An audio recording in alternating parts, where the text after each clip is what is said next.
ولا بأس بالإذن في صلاة الجنازة. خجبا فصل في الصلاة على الميت شرود من واللس مسلي بكيدي دلت دا مسألة بياني الإعلام بالصلاة على الميت. تسلقوا قوري ويتباك نشتري بالإذن في صلاة الجنازة دو معنی دی. یو معنی دا ولی دی ولی هغه وی زبز جنازه نه پڑھاو ما بل څوک نیک سړی دی هغه ته وی ته پڑھاو کا نو بس حق دی یو سره خپل حق پریدي پرې خودلې شي جایز ده خلق دا څه کوي. یو معنی دا او څوک کوئی اذن نه دی بلکې دا اذان دی معنی دا اعلان چې مړی وشي دا اعلانات کې چې خلق د مړي کوم حق په خلکو دی هغه پوره کې او جنازه کې شرکت وکړي دواړه صحیح دي. ولا بأس بالإذن في صلاة الجنازة او زباق نشتري چې څوک اجازت وکړي په تقدم په امامتۍ کې په صلاة جنازه کې لأن التقدم حق الولي تقدم حق د ولی دی فيملكون ولي مالک دی ابطال وجه خپل حق باطل کی څنګه بتقديم غيره بل مقدم کی. المراد بالابطال نقل عنه الى غيره شامی کی دی خپل حق بل ته منتقل کی. او بعضی نسخوں کی اذان راغلی لا بأس بالاذان اي الاعلام خبر ورکول خلقو ته او ايعلم بعضهم بعضا چې خبر ورکی بعضی خلق بعضو ته ليقضوا حقه چې د مړي حق خلق ادا کی مړي حق سره جنازه کول. تاسو پوهیږئ کنه. ولا بأس بالأذان قيل معناه إذن الولي الناس في الرجوع إلى منازلهم. دا درېم معنی ده الکه جنازې نه پس خلکو ته ولی د مړي وای خدای دې تاسو ټول سره خو کې او بس خپل کورونو ته دلته نور ویني نه ما مدام صحیح ده دا معنی هم کیږي. همدغه شان لا بأس بإذن الولي غيره بالإمامة إذا أحسن ظنه. ولا بأس بالطول معنی کړي وقد استحسن بعض المتاخرين النداء في الأسواق للجنازة التي راجح رائداد چې اعلانات کولې شي لکه جنازه کې شرکت وکړي پلان کې مړ د الله هغه کمزور بنده دغه شان سیدا او چې نه د مړي د صفات بیانې دا سړی او جنازه کې شرکت وکړي دا ټیک نه ده. وګورئ وم نمبر موضع الصلاة على الميت الکه بمړي به جنازه کم ځای کې کو ارزه کې کولای شي سباق نه کوي خو دې به خیال ساتي چې جمعات کې مسجد کې به جنازه نه کوي. نو مسله دا د مولوی صاحب تاسو ماته لږ متوجه شئ مړی په مسجد کې دی امام هم په مسجد کې دی مقتدیان هم په مسجد کې دی جنازه کوي د مکروه ده او راجح ده د تحریمی ده. او کمړې بار دی او امام او مقتدین په مسجد کې دی به مکروه ده او کمړې په مسجد کې دی ټول بار دی سره د امام به مکروه ده او کمړې امام په مسجد کې دی نور بار دی به مکروه ده او کمړې امام او بعضی خلک بار دی او بعضی مسجد کې دی به مکروه ده. مړه څه قصې به کوم غټول صورتونه مکروه دي راجح رایداد چې ټول صورتونه مکروه دي. رسي حدیث کې تمن راغلي او دوا عقلي دلایل امر بیانې. وګورئ جی کچری عذر دې مثلا نور زین نشتا باران وریږي د دې په وجه په جمعات کې کوي نو بلا عذر جایز الضرورات تبيح المحظورات شلم ماده. ولا يصلى على ميت جنازه باندې کیږي بمړي باندې في مسجد جماعت پاغه مسجد کې چې جماعت والا مسجد وي صفت موصوف صفت سره می ویلو لقول النبي صلى الله عليه وسلم من صلى على جنازة في المسجد فلا أجر له. څوک چې مونږ کې په جنازه باندې په جمعات کې اجر به ته نه ملاويږي دا منه ده کنه. عقلی وجه جمعات جوړ شوی د فرضي منځونو د پاره چې په جمع وشي او دا خو فرض نه دی ولانه بني او جمعات جوړ شوی لاداء المکتوبات فرضي منځونو د پاره او صلاه الجنازه ليست منها دا دغه نه ده. درېمه وجه عقلی دا مقلی ده درېمه چې جمعات ور سره د ګندکېدو یېره ده ښه ځکه کټ یو شی بل شي خلک رامنډي وایي د جومات د ګنده کېدلو حالانکې حکم دار دی چې پاک دی جومات پاک یې وساتئ ولأنه يحتمل احتمال لري تلويث المسجد چې ګندکي مسجد لره حالانکې موږ ته حکم د پاکوالي شوی یو صورت بیانوي وفيما اذا كان الميت خارج المسجد چې میت د جومات نه بار یو خلک په مسجد کې نو ما ویل راجح رائے دا صورت هم څه دی مکروه دی اختلف المشایخ مشایخو پکې اختلاف کړی دی تاسو پوه شولئ اتمه مسله الصلاة على المولود المستهل لږ بر وګورئ مسله دا ده چې کوم ماشوم ژوندی پیدا شي او بې مړ شي په هغه به جنازه کیږي او که مړ پیدا شي به جنازه نه کیږي نو بس عام طور چې ماشوم پیدا شي کنه نو اول جاړي نو کله جړه आवाज یې کړي وي بل کوم علامه د ژوند پکې اومندل شو به مړ شوی جنازه به پکې او کنه مړ پیدا شو جنازه به نشته به مسله د غسل ده د کفن ده نو که ژوندی پیدا شي جنازه به هم کوو غسل به هم ورکوو کفن به هم ورکوو عام خلکو ته چې څنګه او که مړ پیدا شي نو ما ویل جنازه خو به نه کوو اوس د غسل او د کفن به څه حکم نه تاسو لږ متوجه شي که اعضا یې لا نه وي جوړه چې ټکړه وغورځېږي اعضا نه وي جوړ نو هغې کې خو به هر حال راجحه رایې دا ده چې نه غسل شته دی په مسنونه طریقه او نه کفن شته دی نه نوم یې ښودل شته دی او نه جنازه شته او که اعضا جوړي نو بیا هم دوه روایت دي د غسل او د کفن په مسنونه طریقه معنی جنازه خو نشته او د نوم کې ښودو متعلق راجح دا د مفتی رشید احمد صاحب رحمه الله فرمایي چې غسل په مسنونه طریقه ورکوي اگر چې مړ پیدا دی خو اعضا یې جوړ دي دغه شان کفن هم په مسنونه طریقه ورکوي دفن هم په مسنونه طریقه کوي صرف او صرف څه وکوي جنازه مه کوي نوم هم ورله کېدی که دغه نوم بیا ورپسې بل ماشوم لږدي څه منه پکې نشته ټول پوه شو که نه ګورئ جي ومن استحل او څوک چې جړه وکړي په وخت د پیدایش کې بعد الولادت پس د ولادت نه او بې مړ شي سمیه نوم به ورله کېښودل کېږي وغسل غسل به هم ورکولی کېږي وصلي علیه کفن به هم ورکولی کېږي او دغه شان جنازه به هم پې کېږي لقوله صلی الله علیه وسلم اذا استحل المولود کله چې اواز د جړه وکړي مولود نوی ماشوم چې پیدا شي ماشوم چې نوی پیدا شي صلی او بې وفات شي صلی علیه جنازې مون به پې کېږي وإن لم يستحل او کچری وإن لم يستحل او کچری आवाज ونه کی او ډایرکټ یعنی مړ پیدا شي لم يصلى عليه جنازې منځ به نه کیږي ولأن الاستحلال دلاله الحیات چې आवाज وکي او به مړ شي نو ولې به جنازه کوي وای دا دلیل د ژوند دی کنه او څوک چې ژوند دی یو مړ شي هغه د احکامات دي جنازې منځ به پکو استحلال چې دلیل دلالت کوي په ژوند فتحقق في حقه نو متحقق شده په حق کې سنت الموتى د مړو طریقه څه مطلب چې ژوندي خلک مړ شي دغه کومه طریقه ده کنه بده کې مراله دغه صغرا د کبرا اعلان دي لیکلي وإذا وجدت دلاله الحیات کله چې دلیل د ژوند موجود شي او به حیات ختم شي نو به خدا مړ شو ژوندې سړی مړ شو ومن لم يستحل لو کڅوک هلال आवाज ونه کې د جړه او مړ پیدا شي نو وي ادرج فی خرقه رتاو بکړې شي په یو کپړه کې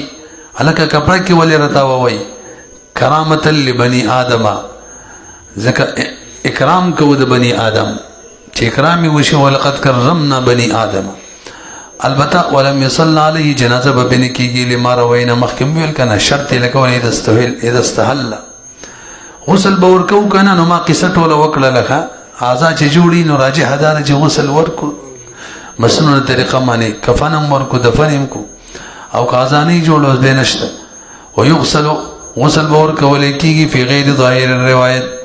فی غیر ظاهر من الروایت غیر ظاهر کم روایت دی لانه نفس من وجه ځکه دا خو من وجه انسان دی نو د انسان په حکم کې شته کامل انسان او هو المختار لاندې لیکلي فيلحق بما هو نفس من كل وجه نغسر ملحق بشي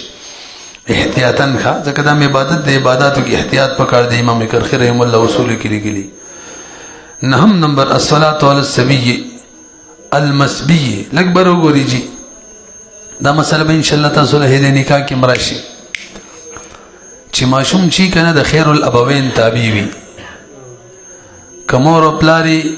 کوم یو مسلمانو ماشوم به مسلمان حسابي او که مور او پلار کې دواړه کافرانو خو یو پکې اهل کتابونو بچي به اهل کتاب حسابي. نو د خیر الابوین ابوین کې چې څوک خیر دی د هغې تابع وي. نو مسله دا کې تاسو متوقع شئ یو ماشوم قید شو سره د مور او پلار نه. مور او پلار کافر دي هغه هم قید شو. نابالغ ماشوم مر سره قید شو او نابالغ ماشوم به مړ شو. نو مور او پلار کافران دي کنه دا به هم کافر حسابيږي. لہذا جنازه به نه کوو. اصل کې دلته دا مسله مقصودی ده. کافر خو جنازه نه کنه. او کچری دغه ماشوم عقل لرلو خو او بدو معنی پیدلو اگر چې نابالغ دی او اقرار یو کو چې مسلمان ایمانو به کومور بلار کافری وی دی جنازه به کو کمل شو. اسلام معتبر دی سانن د نابالغم دا هم در نکاح کې راشي ان شاء الله. په دې پوه شئ. او کبه مور بلار کې یو مسلمانو به کې اقرار کوي کني کې بهر حال بهر صورت دا به مسلمان حسابيږي. نو کومل شو جنازه به کو. څو صورت می ویل کچری مور بلاری دواړه کافران دي قید شو او دا مر سره قید شو او د اقرار د اسلام هم نه کړي او مړ شو جنازه به نه کو. کې اقرار د اسلام یې کړي او مړ شو به کو. او کومور بلار کې دواړه مسلمانان دي یو مسلمان به بچیم دا غو تابع دي او مړ شو به جنازه کو مسلمان دي. وإذا سبيك قید شي سبي يوم ماشوم مع احد ابويه سرد يوم اور بلار نو ماته ومن لم يصلى عليه جنازي من بنکیږي وجداد لانه تبع لو ما زکدا خو تابع د دوړو والتابع وتابع 40 ماده ده. التابع ولا يفرد بالحكم 47 ماده شول اور پسې چې تابع تزان له حکم نشي ور کوله د مور او پلار نه له حکم نشي ور کوله. البته الا يقر بالاسلام کې اقرار د اسلام وکي او يعقل او عقل لري منافع او ضررونه پیژني او د عقل معنی چا بل شانم کړی دا لاندې لیکلي کوم دی کې او يعقل ورهل دا اولادک دایو يعقل المنافع بردي کنه وهو يعقل صفه الاسلام پیژني کوم چې ذکر دی په حدیث جبريل کې په الله ایمان په ملائکه ایمان په کتابونو په رسولانو په یوم الاخر والقدر خیر و شر من الله وقيل معنى يعقل المنافع والمضار بستا. نو اسلام منافع شی دی او کفر چې دی د ضرر والا دی نو د معنی پويږي. لانه صح اسلامه سید اسلام د ماشوم نابالغم استحسانا سید خو چقلی دا صورت مشو او يسلم مخکې انو کنو وإذا سمع ما هذا إلا أن يسلم هاك إسلام راوړي أحد أبويه مور بلار کې یو اسلام راوړو بس تابع تابعینو اسلام یې راوړو یا مسلمانو لأنه ید خام تور مسلمان نه قید کېږي نو داسې به جوړ کوي ښه قید شو به مور بلار کې مسلمان شو نو دا کوم بچی دی دا به هم څه حسابېږي مسلمان. لأنه دې صورت کې یتبو دا ماشوم خو تابع خیر الابوین دینا د دین په اعتبار سره چې مور او پلار کې کم خیر وي دا نو یو مسلمان دی. درې صورت شو کنه دا یو پاتې دی. وإن لم يصب معه احد ابويه يصلي عليه الاکبر وګوره دا صورت مې نو ویل څلورم دی. که مور او پلار نه دي قید شوي مسلمانانو په دارالحرب حمله وکړه او نابالغ ماشومان پکې قید شو او به مړ شو. اوس به څه کوو؟ دارالاسلام ترې راوړي دي ښه نو دارالاسلام د دې دار په تبعیت کې باغو مسلمانان حساب شي جنازه به کو ان شاء الله. دا بل به بيو کې مراشي یا شفقي بيو کې دغه شفقي چې کوم ماشوم اومندل شي ځکه کې دی نکاح کې ما یو ماشوم اومندل شي کافر دی که مسلمان دی پته نه لګي نو چا چې مونډلې څه کوی دل اعتبار دی کدا مسلمان به څوک وینه کمزې کې مندل شوی علاقې له اعتبار دی مسلمانانو دا کده کافرو دا څلور صورت جوړیږي راجح ادا ده علاقه د کافر او مندون کې هم کافر او بدوی به کافر حسابيږي او علاقه د مسلمانانو او مندون کې مسلمانو به مسلمانی یا علاقه د مسلمانانو اگر چې مندون کې کافرو یا علاقه د کافر او مندون کې مسلمانو په دې صورتونو کې مسلمانی حسابيږي ماشوم ته به خیر دی دغه شاندا مسلم د ګوري کوم ځای دی وإن لم يصب معه احد كقيد نشید ماشوم سره احد ابويه مربلار کې یوم نه ځان لما شم قچین او به وفات شي صلی علی جنازه به کیږي لانه ظهرت تبعیه الدار ځکه ظاهر شلو تبعیت د دار چې د دار تابع شو دار خدای الاسلام دی په حکم بالاسلام حکم بلګي د اسلام چې د مسلمان دی کما فی اللقیط خبره مې وکړه کنه لقیط هغه ماشوم ته وایي چې هغه اومندل شي څوک به موزي لسم ما یصنع بالمیت الکافر الک کافر چې مل شو وسمه کو نو حکم ادا دی مسلمان ولی بد سی وکی چې بس اسی به وینځي خالی لکه سله چې نجس کپړې انځي مسنون طریقه به غسل نه ور کوي کفن کې به رتاو کې کپړه کې مسنون طریقه معنی نه او به دفن کې په مسنون طریقه نه او به پیواړی لکه نجس شي چینځي کپړه کې به رتاو کې یو قوت به ولو باسي د قبر بشان او باغ کې به قدیم نو وروا به رته وي واذا مات الكافر کله چې مل شي کافر وله ولي مسلم دا غره بار ولي به مسلمان زوی ورور څموي فانه يغسله غسل باور کوي او يكفنه كفن باور کوي يغسلهم سي ويدفنه دفن کوي بذلك امر علي هم بدي معنی امر شوی حضرت علی رضی الله تعالی عنہ فی حق ابیه بحق د پلار کی څوک یو بلار ابي طالب چې وفات شو نبی له سم ته دغه شان حکم وکړو کافرو لکن یغسل غسل ور کول کیږي غسل الثوب النجس پشان د کپڑے نجس وینځلو دغه شان بي ويلف فی خرقه او رتاو بکل شي راون بغختل شي په یو کپڑا کې وتحفر حفيره وی بسل شي ولي وکند من غیر مراعات سنت التکفین مراعات سنت التکفین بغیر د دین چې لحاظ وساتل شي د سنت کفن او د لحد د دې خل بن ساتل شي ولا يوزو فيه بکی اخذل بنشي بل يلقى بلکی ورغرزول بشي تاسو لګو ګورئ او که څه مسائل بیان کو کنه دا کنه زه پورا کلیکشن پاتې دي یو بیره شو ګورئ فصل فی حمل الجنازه انتهي آسان الک جنازه څه ده کټ دا یا مړی اوچتو څنګه به وړو زمونږ د حنفو رائے دا کم از کم څلور کسان دي اوچت کی کټي وخت په یو کس مخ کی دغه شان بلخ په بل کس شاته وخت پیری هر یو وخت باندې ولي نو څو بشي څلور کسان او څلور کسان څه دي چې څلور کسان به جنازه کې شریک شي خو څومره کسان ډیر شریکيږي هغه مزید ثوابي حدیثو کې ډیر زیات فضایل هم راغلي دي امام شافعي رحم الله وی دو کسان به وړي دا کټ یو به کم چې مخ کې روان دي مخ کې تر بینولې ابه په دې څټ کټ تبر ورلان دی او په دې څټ به کیدي اول به کم چې شاته طرف نیولې هغه به دې سینه معنی کیدي او زیبا خو په دوه کسانو باندې مشکل می ګوره وګوره واذا حمل الميت کله چې دی اوچت کې مړې على سريري بکټ کې اخذوا بقوائمه الاربع دخلك بني سي خپي څلور واړه بذلك وردت السنه هم په دې باندې سنت وارد دي وفيه تكثير الجماعات عقلي وجداد جماعت تم بکې زيتي کې ځکه دا څوک چې جنازه وړي خو به جنازه کيم نو وفيه تكثير الجماعات وزياده الاكرام او بده کې زیات اکرام هم دی او سیانت او بده کې د غرزیدلو نه حفاظت هم دی دوه نه غرزيږي امام شافعي رحم الله فرمای السنت او سنت دادا ايحملها رجلان چې باری کې دوه سړي يضعوها چکیدی السابق کم چې مخکري على اصل عنقه منز د اصل د څټ سربار کې کنه او باندې څټ کټ کی نور تاسو پیږي او دویم چې على صدر یا په پسینه کې دسه یو بدسه خستې دی بل بدسه لأن جنازه سعد ابن معاذ جنازه سعد ابن معاذ رضی الله تعالی عنہ چې وا هکذا حملت دغه شان بار شوی و دوه کسانو بار کړی و موږ دغه خو جواب کنه پرشتي راغلي بزرا او زرا او دومره کلم نه راغلي خلق نبی علیہ السلام د خپل بدی پنځو روانو نه د تنګي په وجه د شیشو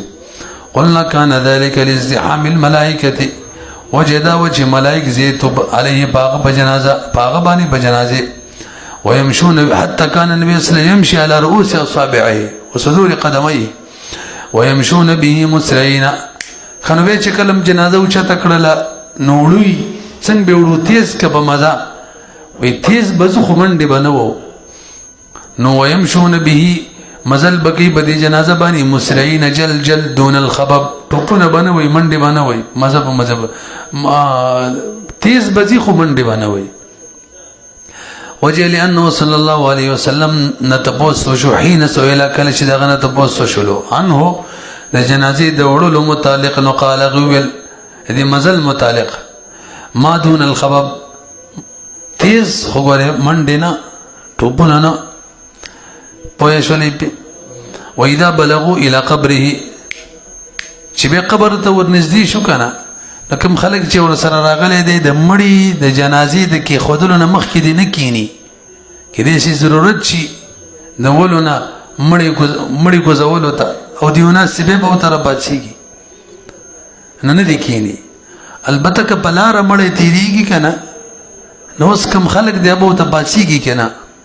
زمونږ مشکات کې باب ویلو خلق به بچيږي کنه نو مختلف احادیث بګی دي نه جوړې ادارې توجه کبدین پاتېږي چې د دې مرګ خپل یو ویر غونته یوروبي هغه ته پاتېږي ټیک دا کړه کافر ته پاتېږي مسید دیم پدین پاتېږي که ضرورت شي چې لاس ورکو هم سید نه رسېږي مینه ضرورت د بارا او یا دینیت باندې پاتېږي چې لار آزاد شي نو سیدا او کبه دینیت پاتېږي چې بس مړې دې مړې ته پاتېدل پکار دي نه به م پاسه رسې کنه نور وجوهات مشتره باغ نیتونه پاتېدل شي و اذا بلغوا کله چې دخل ورسیږي له قبره قبر ته یکره مکروه هذا ايجلس چکینی قبل ايوزع مخکې دې نه چې دا مړې کې خودل شي نه کر رجال د چټونو د خلقونه ندی کینیلا لانه قد تقوا الحاجه الى التعاون کله کله بيخيږي حاجت امداد ته والقيام وچکل خلق ولاړوي امکن منه ډېر امکن منه ډېر ممکن دی امداد د پاره ډېر قدرت دی د امداد د پاره بکی خو سره ته دا خبرو کا کیفیت د عمل بڅنګي یو سړی غواړي زمړې د مړی دا کوم جنازه ردی کې اب دیو جنازه وړلو کې شرکت وکم ثواب راته ملاوي شي بهتره طریقه دا ده کچري ممکن ای درته او چاته به تکلیف نه ملاويږي نو یو بیا د مړی خي طرف د کټ کما خیخ پدا د مړی د خي ولي کما خپدا د سی بوایو ښا خپل ولي به ته نه ګوري د مړی کم خي طرف دی او د هغه کما مخ کې خپدا غدي ونیسي به دې ګس طرف ولا ونیسي به شاته دې خیخ په ونیسي او به دې ګڅ ونیسي یو ته دې ولې ورکیو بس کار څومره قدمونه به وړل بس امکان ته دې ګوري لاس قدم او شلو وګوري انت ذا چکی دې مقدم الجنازه مخ کې صد جنازه په على يمينك انت ذا دې کنه تکیدا مقدم الجنازه هغه مخکیسه د جنازې په خپل خي ولي ثم مؤخرها به مؤخره على يمينك په خي ولي هغه مول هغه شی وکنه ورانم ویلو نه اول کم مخکی کم خپل خي هغه او به شاته به مخکره ثم مقدمها به کما ان تضع مقدمها كده هغه مخکی خپل على يسارك بغت سولي ثم مؤخرها وبه مؤخر خپکیدا على يسارك بغت سولي اثاره للتيامن دغه بار چې کوم خیر طرف ده کنه هغه ته ترجیح ملاوي شي وهذا في حاله التناوب او دا په حالت د نمبر واری کی نمبر په نمبر خلق ولې ور کوي کنه وتا لاندې لیکلي ويبدأ والمراد يمين الميت اشتکنه نه يمين د جنازي کټ مټ نه د مړي يمين به لأن يمين الميت على يسار الجنازه دغه خبره ده تاسو ورسېدلې اوس راځي مسائل دي بیان ضروری دي نو وخت شي وته اوله مسله ده چې سپلو کې جنازه کولې شي کنه تاسو لږ برو ګورې موږ به استفتاګان هم لیکلي دي بلکې نن مې یو ملګري سره و ته دا لیکل پرې ده صورتونه د وخت شي نه کده چا سپلې لاندې باندې پاکي پیزار نه دو صورتونه کې جنازه کول پکې جایز دي که په خوکړی هم جایز دي او که بره په ودرې کې هم جایز دي مسله وشوله دریم صورت لاندې نه ناپاکي دي او بره ایسه کم باندې چې ته قدم دی دا پاکه ده نو که بیا په ودرې کې جایز ده ځکه د ځمکې هغه ایسه کم باندې چې ته ودرېږي دا پاکه وه پوره ده لاندې نه که نجسه وه څباک نه کوي دلته اوس دا ستا د خپو نه ایستلې ده د ځمکې ایسه ګرځېدلې او که په خو دې کړه په دې صورت کې به نه ده صحیح ځکه بیا ستا لباس شو او لباس چې نجس بیا خو نه ده صحیح نه رسوي بیا څو صورت شو دوه دریم که دا کم زمانې قدم دی دا زم ناپاک دی نو بیا که خپه بګدي او که په خو کې دواړه نه دي صحیح ځکه کم ځای کې چې مونځ کې به پاکي که د جنازې مونځ یو کامي اگر چې کم ځای کې مړی پروت دی که هغه پاک نه وي څباک نه کوي خو چې کم ځای کې ته ودرېږي دې مسله باندې ټول پوه شو یو ځای کې ډېر ګڼ مړي دي پته نه لګي چې د مسلمان پکې کم دی او کافر پکې کم دی نو بس حکم دا دی که چرې ممکنه یو پته لګي ختنې سره پته لګي تحت العانه د دې اختو سره پته لګي دغه شان څه علامات دي نو که پته لګي بس مسلمانانو باندې به جنازه هم وکړي او مسلمانانو مقبره کې به هم دفن کړي او که پته نه لګي او مسلمانان غالب دي تا ته پته ده چې مړو کې مسلمانان غالب دي او پته نه لګي چې مسلمان کم دی او کافر کم دی نو مجموعه باندې جنازه وکړه مجموعه چې اصل خدا را چې جنازه اس عام خبر اوس کومه خدای دام پکې حل کی کله چې ګڼ مسلمانان مړو نو بهتره ده د پاری و باندې ځان له جنازه وشي هم مسله شو که او که به یو ځلې بکیم کولی شي بیا د هغې درې طریقې دي چې به یو ځل په جنازه کې رسوي بي یوه طریقې دا ده د اول مړی څه دی کټ دا دې کېښودل شي او د ده خپو سره د دویم مړي سر کېښودل شي بیا د دریم مړي د هغه خپو سره کېښودل شي داسې به لاړ شي کټونه او امام دې د اول مړي دې سینې ته ودرېږي څنګه چې پرون خبره کړې وه او که داسې وشي چې دویم مړي کټ چې دی هغه د ده د ولو سره کېښودل شي داسې هم صحیح ده او که نه قطار جوړ شي هم صحیح ده پوه شولې بیا ښه څه خبره هم کولی نو که اکثر پکې مسلمانان دي نو بس حکم دار جنازه هم پرې وکوي غسل هم ورکوي مسلمانانو مقبره کې دفن هم کوي ورسېدلی بیا ښه جي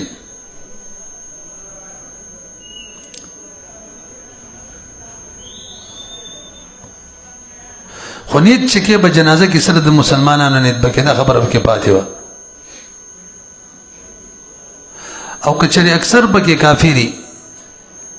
نو بیا حکم دا دی چې غسل او کفن خو به بهرحال ورکړي ټولو ته خو نیت به پکې د چا وکړي د مسلمانانو ورکړي او دې کې هم حکم دا دی جنازه هم پې وکړه خو چې دفن کوي که نه دا فرق دی د کافرو مقبره کې دې دفن شي اکثر پکې کافر دي او که تعداد یې برابري نو په کفن دفن کې او جنازه کې نیت د مسلمانانو وکړي نو بیا د مسلمانانو په مقبره کې دفن شي صحیح ده خو بهتره دا ده احتیاط نه د کافرو په مقبره کې او احتیاط دا دی چې دې دپاره ځان له مقبره جوړه شي پوه شولې په دې باندې بله مسله کله چې مړی پړسېدلی رجېدلی که نه بیخي رجېدلی دغه صورت کې به جنازه نه کوو غسل مسل به نه ورکوو په پوره میت باندې جنازه ده د غسل خبره خو مخکې کړې وه که نه چې اوبه خرابولو او که تش هډوکي پاتې دي که نه د مړي بیم به جنازه نشته دی. همدغه شان که یو دم پرون ویلیو که یو ملبه کې مړی پروت دی وخت پې نه دی تېر شوی جنازه پې وکړئ او همدغه شان دي ملبه نه رالرې کېږي بس هغه قبر هم شو که رالرې کېږي که نه بس بیا خو ټیک ده. کم لاش چې وسوځي او بیخي کویله ترې جوړی شي نو هلته جنازه کول غسل او کفن وغیره دا پکې نشته دی. پوه شولې پې یو مړی په یو ځای کې ومندل چې پته نه لګي مسلمان دی که کافر دی وختي م خبره وکړله که د مسلمانانو علاقه بس مسلمان به یې حسابه و که نه کافر وي کافر به یي خدا د چې علامې نه یي که علامې وي هغې موافق به کار کوو. که یو سړي پوره لاش میلاو نه شو تش اعضا میلاو شو لاس دی خپه ده نو بس محفوظ ځای کې به دفن کو قبر به پې نه جوړو غسل او جنازه به پې نه کېږي. او کچری نیم بدن میلاو شو او لاندې حصه وه نو بیا هم دقه حکم دی او که بره حصه وه یعنې سره د سره نیم بدن و بیا به پې جنازه کوو غسل کفن د بن ټول به په مسنونه طریقه وي. البته که بره حصه وه او نیم نه کمه وه نو بیا هم حقه حکم دی غسل کفن دفن جنازه به غسل جنازه به پې نه کېږي عوام یو ځای به له برابر کو هغې کې به دفن کو قبر به هم پې نه جوړو. د یو سړي یو عضو کټ شوله په ژوند کې لکه د شوګر بیمارانو نه کټ کېږي هغې کې هم دغه حکم ده اکرام د بني آدم به هر حال پکار دی چې بس کپړه کې به بند کو یو محفوظ ځای کې به دفن کو قبر به پې نه جوړو. یو سړي جنازه وشوله او څه حصه د بدن یې وروسته میلاو شوله هغې هم دغه حکم دی ورپسې دی خښ به کو یعنې په هغې به مستقل جنازې نه کوو. چا سوال شته پکې ما ویل که نه که د سر سره نیم د بدن نیمه حصه وه خو ټیک ده که سر او د بدن نیم حصې نه کم و بیا به پې جنازه غسل نه وي. نو داسې مې ویل ګوره بدن دی او لاندې حصه نیمه موجود شوله غسل کفن جنازه به نه وي غسل جنازه به نه وي خو که اکثر حصې نه زیاتې بې به وي او که نصف حصه سره د سره وه بیا داسې دی لکه چې کل موجود دی او که نصف حصې نه کمه سره د سره وه بیا مقه حکم دی چې غسل به نه ورکوو جنازه به پې نه کوو.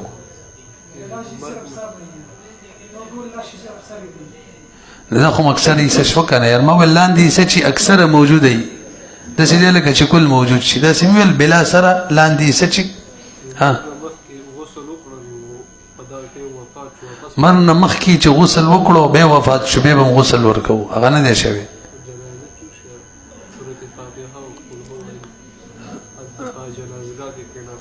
جنازه چې کله وشي که نه د جنازې نه پس دا اوس اهمې مسلې دي دعا موا نشته ښه جنازه د خپله دعا ده که نه جنازه کېدل او کیسه ختمېدل دي. اگر چې زمونږ مفتي فرید صاحب رحمه الله داسې لیکلي دي چې صفونه مات شي هیئت بدل شي بیا یې کولی شي هېڅ ضرورت ورته نشته نه څه به صفونه ماته وو بیا به هغې نه بس دعاګانې کوي اصل حکم دا دی څنګه جنازه وشي بس مړی مخې سره مقبرې ته وړئ دا واپس کور ته وړل دا ټول ناروا کیسې دي. جنازه چې وشي که نه بیا خلک څښاتې شي بیان کوي دا هم ناجایز ده او ګڼې وجې د ناجایز والي دي لکه حدیث کې راځي جنازه وشي مقبرې ته وړه او تسخاتونه یې شي او مړی دې هلته ایښی دی او ملا صاحب باندې بیان کې بیان صرف د څښاتې شلو دپاره کېږي حالانکې بیان کې احادیث او آیتونه ویلی کېږي او د الله ذکر آیات هم د الله ذکر دی او احادیث هم او دا د الله د ذکر نه علاوه بل مقصد دپاره ټیک نه دي اشباهونه ظاهر کړي آیات نیمې ته رسېدلی ملا صاحب بند که بس خات وي ختم شو او ته حدیث بند که بس خات ختم شو او خلکو خات کې څو چې سره څوک بیان ته غوږ نه ږدي ناسې د آیاتونو او د احادیثو او د بیان او د ملا توهین هم کېږي او د څښاک چې کوم جایز صورت دی هغه ډېر مشکل دی هغه ته یې مزر زر غوږ شی وته مثلا دا سړی وفات شو توجه د باندې لس مونځه پاتې دي لس روژې پاتې دي څو یو روزي فدیه بالفرض 200 روپۍ دي او د سره صرف 200 روپۍ دي او فدیه څومره پکار ده لس منځونه دي کنه نه د 2000 پکار ده د سره 200 روپۍ دي نو څوک څو منځونه چې نه 200 روپۍ صرف د یو منځ کردار ادا کوي د یو روزي یا د یو منځ نور خو نه کوي کنه نو څومره چې کم دی هغه مقدار باندې کسان بکینی نو څو کم دي نه کسان کینوي لسم کینوي یو خبره ده نه دی یو فقیر له بد 200 روپۍ ورکی د منځ یا د روزي د فدیه پتور او توبه وي چې خو دې قرآن ته وګوره ملک د خپل له خو دې مړی د پاره وسته دی بل ورکا هغه به د مړی د پاره به خپل خوخه باندې بل ورکی بل منځ یا کوم روزه را بغي د بره به دی شي د سیبل سیبل نه رسې به نظم خلک داسې کوي چې دادات ته ګوري به کې نه دادات مادات وکي او هغه به فقیر یا به د ځړه نه ور کوي فقیر له ور کوي ها هغه به د ځړه نه بل فقیر له ور کوي څوک له ونی دي ځړه نه ور کوي مال یو سړي 500 روپۍ راکړل مردان کې جمعه جوړیږي دا زکات کې قبولي کو به راګه چلته ودی وو عثمان ټیک ده کړه نه مې وکړه سبارته ویل جی لگا پیسې کم شوري 500 روپۍ به در کوم مال والله کې یو روپۍ مرنه به ویني ما مانی 500 روپۍ صدقه کې خپل وکړه کنه تا خو چې ما راکړې به خود ما شولې ما صدقې کې هرنګ زه ته محتاج یم تاسو راسي کړ بهرحال غلطه طریقه ده اسخات والا چې ده به چې کله مړې دفن شي او د خیر سره دفن کیسې به وکړه ما خو ویلو سورې فاتحه سنا په زبانی د سنا پنیت ویلې شي مستقرت پنیت نه شي ویلې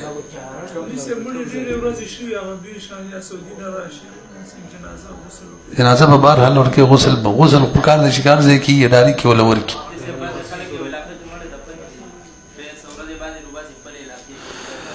انا د جایز کمړ یو ځای کې دفن دی او به روبا سمې او امانت دفن او امانت ممانت نشته په اسلام کې بس دفن دی خو دفن دی ها کله چې په مملوکه زمکه کې دفن او هغه په نور نه راځي چې وباسي به ټیک ده او دا مړي خلک بل ځای ته وړي په خبر کې مل شکلی دی وړي دم ناجایز ده خو دې کې ګڼ ګناهونه به کې جمع کیږي سړی مل شو خزه مر سره ځي خزه بدعت کې روکلی تر روانه ده علم دې کنه او دا مړې دوم لری وړل دا به له ګناه ده او کله ول دلته جنازه کې الته ول به له کې دا به له ګناه ده د تاخير پکې راوصل دا به له ګناه ده ډیر ګناهونه دي پکې اول ته خزه کې تلاړ شي به روانه چلته کور دی اوس خپل ته د تیر کې به چل راځي نه رسېږي وصیت کړي دا وصیت باطل دی دا غټ دوست چې په جون کې دلته خوشاله عمر ګل ته خوخ دی قبر یل ته خوخ دی تاسو رسېږي کنه